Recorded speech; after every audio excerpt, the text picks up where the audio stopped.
দায়ের করা যেগুলো মামলা হয়েছে ইডির বিরুদ্ধে, সেগুলো নিয়ে কোনো পদক্ষেপ করা যাবে না, এবং সেই সঙ্গে DG, police commissioner, DC south, মুখ্যমন্ত্রী নোটিশ দিতে হবে। দেখুন, সুপ্রিম কোর্টে যে মামলা চলছে সেই মামলার উপর কোনো মন্তব্য করব না। তার কারণ এই ধরনের মামলাগুলি বিভিন্ন পর্যায়ে থাকে। একটা শুনানির তারিখে একটা বক্তব্য হয়, আবার তার পরের শুনানিতে আবার অন্য পক্ষর বক্তব্য ইত্যাদি, এগুলো একটা ফেজ ওয়াইজ। এখানে কোনো মন্তব্য করব না। শুধু একটা বেসিক তৃণমূল কংগ্রেসের যে স্ট্যান্ড, সেটা আমরা আবার বলবো যে মমতা বন্দ্যোপাধ্যায় সেদিন কোনো অন্যায় করেননি। তার কারণ যে মামলাটা 20 সালের বা 21 সালের 5-6 বছর, যদি সত্যি সেখানে কোনো জরুরি গুরুত্বপূর্ণ বিষয় থাকবে, তাহলে কি 5 বছর ধরে ইডি ঘুমোতো? আর এই 5 বছর 6 বছর বাদে জানুয়ারি মাসে সামনে ভোট, তখন ইডি আসছে তল্লাশি করতে। কোথায়? আইপ্যাকে। কর্ণধারকে প্রতীক জৈন। মামলার সময় কর্ণধারকে ছিল প্রশান্ত কিশোর। তখন কি তল্লাশি হয়েছিল? হয়নি। এখন হচ্ছে কেন? কারণ এখন এই প্রতীক জৈন আমাদের তৃণমূল কংগ্রেসের যে প্রচার, নির্বাচনী প্রচারের উপদেষ্টা সংস্থা এবং তাদের অফিস, এবং তার কাছে আমাদের প্রচুর তথ্য এবং আমাদের পরিকল্পনাগুলো রয়েছে। বিজেপি ঘুরপথে সেগুলো লুট করতে চাইছিল। দলের নেত্রী হিসাবে, দলের চেয়ারপারসন হিসাবে মমতা বন্দ্যোপাধ্যায় দলের তথ্য ভান্ডার আর আগলে রাখতে, সেগুলোকে রক্ষা করতে, বিজেপির হাতে যেন না যায়, রক্ষা করতে প্রতিবাদ করেছেন। এই বিষয়টায় চাপে পড়ে ইডি বিষয়টিকে ঘোরানোর জন্য বিকৃত কিছু অভিযোগ দিয়ে তারা আইনি জটিলতা তৈরি করার চেষ্টা করছে। আদালতের প্রসিডিংস নিয়ে এই মুহূর্তে কোনো মন্তব্য করব না। আমাদের যেটা মূল বক্তব্য, আমরা তাতে অটুট আছি, অনড় আছি। বিচারপতির পর্যবেক্ষণ যে কোনো তদন্তকারী সংস্থা যেমন কোনো রাজনৈতিক দলের কাছে বিঘ্ন ঘটাতে পারে না, তেমনই কোনো তদন্তকারী সংস্থাকে তার স্বাধীন কাজে বিঘ্ন ঘটানো। আমি আবার বলছি, সুপ্রিম কোর্টের যে প্রসিডিংস, তার উপর দাঁড়িয়ে কোনো মন্তব্য করব না। তার কারণ হচ্ছে এগুলি এক একটা পর্যায় হয়ে যায়। একটা শুনানিতে একরকম হয়, পরের শুনানি, মানে এগুলো আইনের এই জায়গাগুলো এইভাবে রাজনৈতিক মন্তব্য করা যায় না। নিশ্চিতভাবে এই তদন্ত, ওখানে কেন হস্তক্ষেপ, ওখানে কেন হস্তক্ষেপ, কিন্তু তার মধ্যে তো বেসিক প্রশ্নটা উঠে আসছে যে এজেন্সিকে ব্যবহার করে কি তৃণমূলের তথ্য ভান্ডারটা লুট করা যায়? ভোটের আগে এজেন্সিকে পাঠিয়ে, বিজেপির লোক নেই, জোন নেই, বিএলএ2 নেই, তৃণমূলের প্রচারের সব তথ্য এবং পরিকল্পনা যাদের হাতে, তাদের অফিসে এজেন্সি পাঠিয়ে সেটাকে লুট করে আনা, সেটাই কি করা যায়? সেটাও তো করা যায় না। তবে আদালতের কোনো প্রসিডিংস নিয়ে কোনো মন্তব্য করব না। এই বিষয়ে আরেকটা প্রশ্ন, যে আরো একটা পর্যবেক্ষণ, যে এই মামলা অত্যন্ত গুরুতর, কারণ কোনো এজেন্সির কাছে কেউ হস্তক্ষেপ করলে আইনের শাসন সংকটে পড়বে, এর প্রভাব পড়বে অন্য রাজ্যে। আমি আবার বলছি, এই বিষয়ে কোনো মন্তব্য, যেহেতু এটা সুপ্রিম কোর্টের শুনানি, কোনো মন্তব্য করব না। এগুলো মামলার একটা বড় মামলার বিভিন্ন পর্যায় থাকে, পর্যায়গুলো থাকে, ফলে সেখানে এইভাবে কোনো একটি দিনের পরিপ্রেক্ষিতে কোনো মন্তব্য করা যায় না। আবার যদি কোনো রাজনৈতিক দল কেন্দ্রে শাসন ক্ষমতায় থেকে এজেন্সিকে তাদের শাখা সংগঠনের কাজে ব্যবহার করে, তাহলে সেই তদন্তটাকে তদন্ত বলা যায়, নাকি রাজনৈতিক উদ্দেশ্যে তথ্য চুরির অভিযোগে ব্যবহৃত, সেটাও মানুষের সামনে আনা যায়। আমাদের মূল প্রশ্নটা কিন্তু একই জায়গায় থাকছে। সুনামির নামে হয়রানির অভিযোগে চাকুলিয়ায় যে ব্যাপক একটা আছে, সেটা হচ্ছে যে রাঁচিতে আজকে দেখতে পাওয়া গেছে যে ঝাড়খণ্ড পুলিশ ইডি অফিস ঘেরাও করে নিয়েছে। তার কারণ তদন্তের নামে একজন সরকারি কর্মচারীকে, রাজ্য সরকার, তাকে মারধর করেছিলেন ইডি আধিকারিকরা। এবং এই পশ্চিমবঙ্গেও কিছুদিন আগে একই কার্যত আপনারা অভিযোগ আনছেন যে বারবার ধরে না জানিয়ে ঢুকে পড়ছে, হেনস্থা করছে। এবার পড়শি রাজ্যে দেখতে পাওয়া যাচ্ছে যে কেন্দ্রীয় তদন্তকারী সংস্থাকে ঘিরে বিক্ষোভ শুরু হয়েছে। শুধু ঝাড়খণ্ডে কি হয়েছে আপনারা সবাই দেখতে পাচ্ছেন। যে অভিযোগগুলো, তৃণমূল কংগ্রেস সাহস করে অভিযোগগুলো স্পষ্ট করে বলে। আমাদের নেত্রী মমতা বন্দ্যোপাধ্যায়, দলের সর্বোচ্চ নেত্রী, দলের চেয়ারপারসন, তিনি তার দলের তথ্য ভান্ডার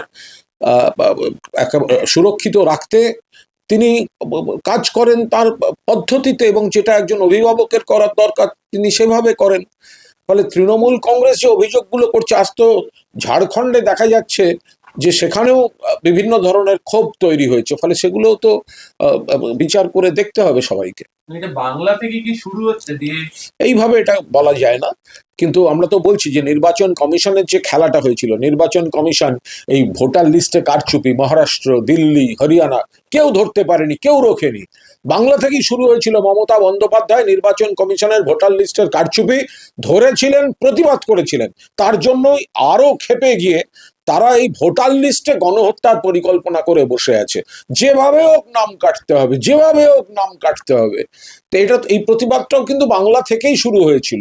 বিজেপি সামলাতে পারছে না, কখনো নির্বাচন কমিশনকে নামাচ্ছে, কখনো কেন্দ্রীয় এজেন্সিকে অপব্যবহার করছে, সেই কারণেই এই জটিলতাগুলো তৈরি হচ্ছে। শুনানির নাম করে হয়রানি করা, চাকুলিয়াতে যে ঘটনাটা ঘটেছে সেটা অত্যন্ত উদ্বেগজনক ঘটনা। মানুষকে যেভাবে হয়রান করা হচ্ছে, ভোটার লিস্টে গণহত্যার পরিকল্পনা করেছে নির্বাচন কমিশন। বিজেপির দাবি, বিজেপির আবদার, বিজেপির রাজনৈতিক উদ্দেশ্য সাধনে ভোটার লিস্টে গণহত্যার পরিকল্পনা চালাচ্ছে নির্বাচন কমিশন। যেভাবে হয়রানি এক ব্যক্তিকে একবার নয়, রিপিটেশন অফ হ্যারাসমেন্ট চলছে, নিত্য নতুন সার্কুলার। আজকে আবার বলছে মাধ্যমিকের মার্কশিট, অ্যাডমিট কার্ড ওগুলো সব চলবে না। তো এবার এগুলো কি, এক এক দিন ফতোয়া, এক এক রকম ভাবে ফতোয়া, নোটিফিকেশন ছাড়া হোয়াটসঅ্যাপে মুখে মুখে ফতোয়া। মূল লক্ষ্য হচ্ছে বাদ দিতে হবে। বিবাহিত মহিলাদের পদবি বা ঠিকানা কোথাও এদিক একটু স্বাভাবিক, যা যা পরিবর্তন হওয়ার, তাদেরকে হ্যারাস করা হচ্ছে, বয়স্কদের হ্যারাস করা হচ্ছে, অসুস্থদের হ্যারাস করা হচ্ছে, নামের সামান্য বানানের তফাতে হ্যারাস করা হচ্ছে। কাল আমরা দেখলাম যে এক এক এক ভদ্রমহিলা সমস্ত আছে, শুধু তার পাসপোর্টটা ল্যাপস হয়ে গেছে, তার প্রেগনেন্সির জন্য সে গিয়ে আর ওইখানে পাসপোর্টটা রিনিউ করা হয়নি, কিন্তু তার বৈধ পাসপোর্ট। ওই কারণে তাকে হ্যারাস করা হচ্ছে, যাতে মানুষ বিরক্ত হতে হতে যদি না আসেন। আর বিপুল সংখ্যক মানুষকে ডেকে পাঠানো হচ্ছে, কাজ ফেলে, চাকরি ফেলে, ব্যবসা ফেলে। মানুষ যাবে কিভাবে, করবে কিভাবে এগুলো?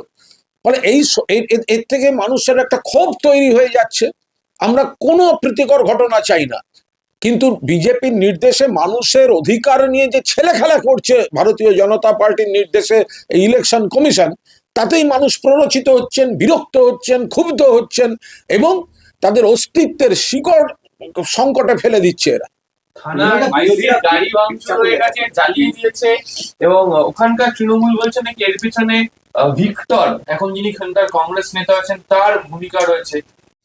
দেখুন, আমরা কোনো অপ্রীতিকর ঘটনা, অশান্তি, বিশৃঙ্খলা আমরা কোনো অবস্থাতে সেটাকে সমর্থন করার কোনো প্রশ্নই নেই। আমরা এগুলো তীব্র বিরোধিতা করি। আমরা মানুষকে বলি মাথা ঠান্ডা করে, মানে আপনারা বিষয়টাকে যতটা আলোচনার মাধ্যমে মেটানো যায়, কিন্তু বিজেপি তার প্রভাবে এই ইলেকশন কমিশন যেভাবে মানুষকে হ্যারাস করছে, এবার অন্য শক্তি তো তার কিছু সুযোগ নেবে গন্ডগোল করার। এগুলো তো তৈরি করে দিচ্ছে, এগুলো তো সব একে আর অপরের সঙ্গে হাত মিলিয়েও থাকতে পারে। যে বাংলায় একদিকে ভোটার নাম কাটা, আর একদিকে হচ্ছে এই ছুতে অশান্তি তৈরি করে দেয়া, এই গোটা জিনিসটা, এটা তো সব এরা সব হাত মিলিয়েও করে থাকতে পারে। আমরা কোনো ঘটনা, খারাপ ঘটনাকে কোনো অবস্থাতে প্রশ্রয় দিতে চাই না। পুলিশ প্রশাসন দেখছে, কিন্তু এটাও ঘটনা যে সাধারণ মানুষকে হয়রান করে একটা ক্ষোভের জমি তৈরি করে দিচ্ছে, বা সেই ক্ষোভের জমিতে কে কখন তার ফায়দা লুটতে, সেটাকে এই রাজ্যে অশান্তির ছবি দেখাতে কে কিভাবে ব্যবহার করবেন, এসব বাম রাম কং কে কোথায় হাত মিলিয়ে আছে তাদের ব্যাপার। বিরোধীদের অভিযোগ যে শাসক দলের মদতেই এসআইআর বিরোধিতা হিংসাত্মক হয়ে উঠছে। মানে কেন্দ্রের শাসক দলের মদতে হতে পারে এটা, রাজ্যের শাসক দল তো হিংসাত্মক কোনো কিছু সমর্থন করে না। রাজ্যের শাসক দল চায় শান্তিতে সমস্ত জিনিসটা হবে। এই গোটা পরিকল্পনাটা তো করেছে কেন্দ্রীয় সরকার, বিজেপি এবং বিজেপির কিছু এখানকার এজেন্ট। তারা কেউ কিছুটা কংগ্রেসে থাকে, কিছুটা সিপিএম এ থাকে, মানে এরা সব এইসব লোকজন। এই যে গণহারে মানুষের নাম বাদ দেওয়ার চেষ্টা, এই যে মানুষকে হ্যারাসমেন্ট, তো এই দিয়ে একটা ক্ষোভের জমি তৈরি করে দিচ্ছে। আর সেই ক্ষোভের জমিতে কোনো যারা পশ্চিমবঙ্গের বদনাম চায়, আমরা যেখানে মানুষের পাশে দাঁড়িয়ে রাস্তায় থেকে পাশে দাঁড়িয়ে মানুষের ক্ষোভ অভিযোগ দেখে সলিউশনের চেষ্টা করছি, কিছু লোক মানুষের সেই ক্ষোভে আরো আচ্ছা করে ঘি ঢালছে যদি এখানে গন্ডগোল করে দেওয়া যায়, রাজ্য সরকার আর পুলিশের বদনাম করা যায়। এর রুটটা তো হচ্ছে কেন্দ্রীয় সরকার, বিজেপি, নির্বাচন কমিশন। একদিকে ভোটারের নাম কাটা আর অন্যদিকে রাজ্যকে বদনাম করতে অশান্তি তৈরি করে দেয়া। সরবানু খাতুন বেঙ্গালুরুতে তিনি তার স্বামীর সঙ্গে থাকেন, জয় বাংলা স্লোগান দিয়েছে, যে কারণে এসআইআরটা শেষ করে নিচ্ছে। আচ্ছা ঠিক আছে। সেটা হচ্ছে যে একদিকে সাংসদ সামিরুলকে নোটিশ পাঠিয়ে ডাকা, কিছুক্ষণ আগে প্রাক্তন বিদেশ সচিব কৃষ্ণন শ্রীনিবাসন তাকেও হিয়ারিং এর নোটিশ পাঠিয়ে এসআইআর ডেকে পাঠানো হচ্ছে। এই আমরা তো বারবার বলছি, একেবারে অন্যায্যভাবে পরিকল্পিতভাবে এই এসআইআর এর হিয়ারিং এ ডেকে হয়রান করা হচ্ছে, যাতে মানুষ তিতিবিরক্ত হয়ে কোনোদিন না যান এবং সেই দিনই সঙ্গে সঙ্গে তাকে ওই ছুতোয় বাদ দিয়ে দেওয়া হবে। একজন মানুষকে একাধিকবার ডাকা হচ্ছে, যারা বৈধ নাগরিক, সমস্ত ডকুমেন্ট আছে, নানা রকম ছুতোয় তাদেরকে ডেকে পাঠিয়ে হয়রান করা হচ্ছে। আমি আবার বলছি, বিজেপির নির্দেশে জাতীয় নির্বাচন কমিশন ভোটার লিস্টে গণহত্যার খেলা খেলছে। কিন্তু প্রাক্তন বিদেশ সচিব তাকেও ডেকে পাঠানো, তো যদি নোবেল জয়ী অমর্ত্য সেনকে ডেকে পাঠিয়েছে, যেখানে ভারতের গর্ব পেসার মোহাম্মদ শামিকে ডেকে পাঠিয়েছে, বাংলার 1 নম্বর সুপারস্টার দেবকে ডেকে পাঠিয়েছে, টুটু বোসকে ডেকে পাঠিয়েছে, এবার ডেকে পাঠিয়ে বসে আছে যে যিনি প্রাক্তন বিদেশ সচিব তাকেও। ওই যে প্রবল চাপে ফেলে একজন বিএলও মিথ্যে বা পূর্ব যাদবপুর, এই ঘটনা কালকে বিএলওদের উপর একটা অস্বাভাবিক চাপ তৈরি করে দিচ্ছে এবং স্বাভাবিকভাবেই তারা খুব বিচলিত হচ্ছেন, অনেকেই নানাভাবে বিচলিত হয়ে যাচ্ছেন। তার কারণ হচ্ছে বিজেপির ফতোয়া, নির্বাচন কমিশনের ফতোয়া, নাম কাটো, আর এদিকে আমরা বলছি বৈধ নাম রাখতে হবে। যারা হ্যারাস্ট হচ্ছেন তাদের পাশে তৃণমূল কংগ্রেস পরিবার থাকছে। এবার বিএলও বেচারা সে কি করে বৈধকে বাদ দেবে? এই পুরো চাপটা তো তাদের উপর দিয়ে যাচ্ছে এই নির্বাচন কমিশন বিজেপির কথায়। ফলে একদিকে যেমন বৈধ নাগরিক যারা, তাদের মধ্যে অসুস্থ হওয়া, আত্মহত্যা, অসুস্থ হয়ে মৃত্যু, তেমনি বিএলওদের ক্ষেত্রেও একই ধরনের একটা মৃত্যুজনিত পরিণতি ঘটছে। দায় বিজেপি এবং জাতীয় নির্বাচন কমিশন। এই পূর্ব যাদবপুরের ঘটনা নিয়ে বিজেপি বলছে যে এখানকার লোকাল কাউন্সিলরের চাপে ও একটা আত্মহত্যা। অডিও ভাইরাল একটা audio করেছেন viral। সজল ঘোষ এবং তিনি সেখানে বলছেন যে অনন্যার যে চাপ, সেই চাপের কারণেই নাকি বিএলওর মৃত্যু হচ্ছে। দেখুন, যদি কেউ দেখতে পায় যে সেই এলাকার বৈধ নাগরিকদের বাদ দেওয়ার চেষ্টা হচ্ছে, বৈধ নাগরিকদের হয়রান করা হচ্ছে, তো তার প্রতিবাদ যদি কেউ করে থাকেন, সেটাকে তো চাপ বলে না, সেটাকে বলে অন্যায় চাপের প্রতিবাদ। অন্যায় চাপ যেটা দিল্লি থেকে আসছে, যে নাম বাদ দিতে হবে, নাম কাটতে হবে, তো সেইটা তো করতে পারবে না, সেই চাপটা পড়ে যাচ্ছে এদের উপর, সেই জন্য করেছে। Thank you. আরেকটা লাস্ট ফর্ম 7 জমা দেওয়া নিয়ে আজকেও বিভিন্ন জায়গায় তো গোলমাল, ভাঙচুর, অবরোধ।